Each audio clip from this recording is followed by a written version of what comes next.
ओहो, क्या हालचाल चल रहा है दोस्तों।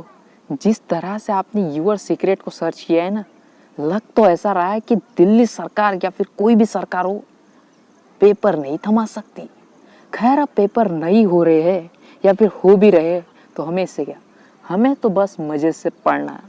अब मजे से पढ़ना है तो आज हम पढ़ेंगे एडी हर्शे और एमजे चेस का एक्सपेरिमेंट, जिसे आम भाषा में ब्लेंडर एक्सपेरिमेंट भी कहते हैं। तो चलिए भाई, इसको देख लेते हैं क्या था ब्लेंडर एक्सपेरिमेंट में। अब तक आपने समझा था कि ऐसा कोई तो भी मटेरियल है जो ट्रांसफॉर्म हो रहा था एक जगह से दूसरी जगह, जैसे कि हमने लास्ट एक्सपेरिमेंट में देखा था। लेकिन वहाँ पर ट्रांसफॉर्मेशन मटेरियल क्या था वो हमें आज तक पता नहीं चल चुका था।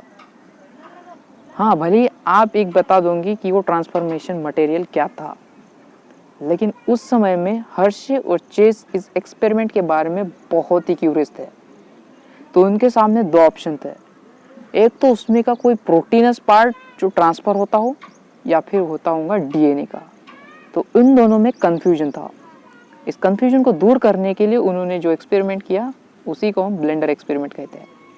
अब इस एक्सपेरिमेंट को आपको 4-5 जो लाइनें हैं वो ध्यान में रखनी है और एक डायग्राम भी। ये लाइनें और एक डायग्राम निकालने के बाद आपको 4 में से 3 मार्क्स तो मिल ही जाएंगे। और हाँ, अगर ये लाइनें आपने नहीं लिखी तो मुझे नहीं पता आपको कितने मार्क्स मिलेंगे।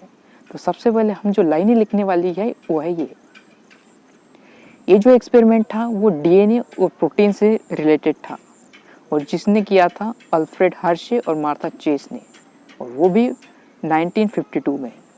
अब इन्होंने 2 टाइप्स के टेस्ट ट्यूब लिए। एक टेस्ट ट्यूब में उन्होंने डाला प्रोटीन और दूसरे टेस्ट ट्यूब में डाला डीएनए। अब इस डीएनए और प्रोटीन को लेने के बाद उन्होंने एक आइसोटोप भी डाल दिए थे। क्यों? क्योंकि डीएनए और प्रोटीन तो हमारे आँख से कुछ दिखने वाला नहीं है, और जब दिखेंगा ही नहीं तो हम पहचानेंगे कैसे।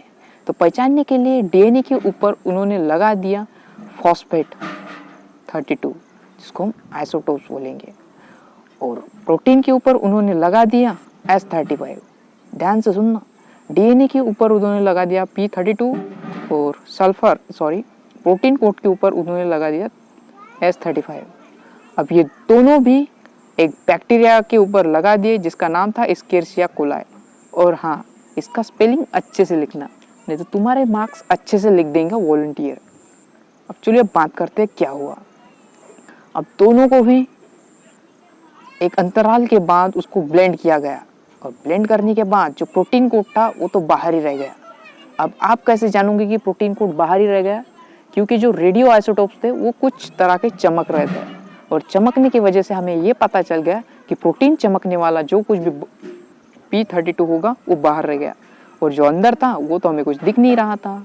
फिर बाद में प्रोटीन के लिए भी वैसा ही किया गया। जब प्रोटीन की बारी आई तो प्रोटीन बाहर रहा और अंदर का डीएनए चमकते हुए दिखाई दिया। इसका मतलब ट्रांसफॉर्मेशन मटेरियल और कोई नहीं, वो डीएनए है। और अब हमें ये पता चल रहा है कि डीएनए एक ऐसा बंदा है या फिर ऐसा मटेरियल है जो 1952 से लेकर 2020 तक हमारा खिलवाड़ कर रहा है। खैर, अब किया तो किया, उन्होंने जेनेटिक प्रॉपर्टी डीएनए के एक्सप्लोर किए। वो कैसे किए होंगे? उन्होंने सबसे पहले एक बैक्टीरियोफेज लिया। अब बैक्टीरियोफेज क्या भला होती है? इस पर एक बैक्टीरिया लेना होता है और उस पर एक वायरस डाल देना होता है, हो गया बैक्टीरियोफेज। अब ये कौन सा वायरस और कौन सा बैक्टीरिया है ये मैं आपको बताऊंगा। खैर, आपको यहाँ पर बताना है कि बैक्टीरिया है एस्केरिसिया कोलाई और वायरस है T2G फेज। इतना आपको लिख देने के बाद 4 मार्क्स मिलने की मेरे को उम्मीद है। खैर, अब इससे कंक्लूजन क्या निकलता है कि एस्केरिसिया कोलाई हर्शे और चेस के एक्सपेरिमेंट में रेडियो आइसोटोप्स 30S35 यूज हुआ और आइसोटोप्स P32 यूज किया। अब S35 कहाँ पर यूज किया ये आप बता सकते हैं, जो प्रोटीन पर यूज किया है, और P32 जो किया हुआ है डीएनए पर। हमें ट्रांसफॉर्मेशन डीएनए का दिखा क्योंकि वहाँ पर चमकता हुआ रेडियो आइसोटोप्स दिखाया गया P32 का और ना ही S35 का। और इस वजह से हमें ये पता चला कि हर्शे और चेस ने जो कुछ भी एक्सपेरिमेंट किया हुआ था वो डीएनए के बेस पर था, मतलब डीएनए ट्रांसफॉर्मेबल मटेरियल था। और इसने यूज़ किया था ब्लेंडर, जिसको सेल से हर एक बैक्टीरियोफेज को रिमूव कर दिया जा सके। इस वजह से इसका नाम ही ब्लेंडर एक्सपेरिमेंट गिर गया।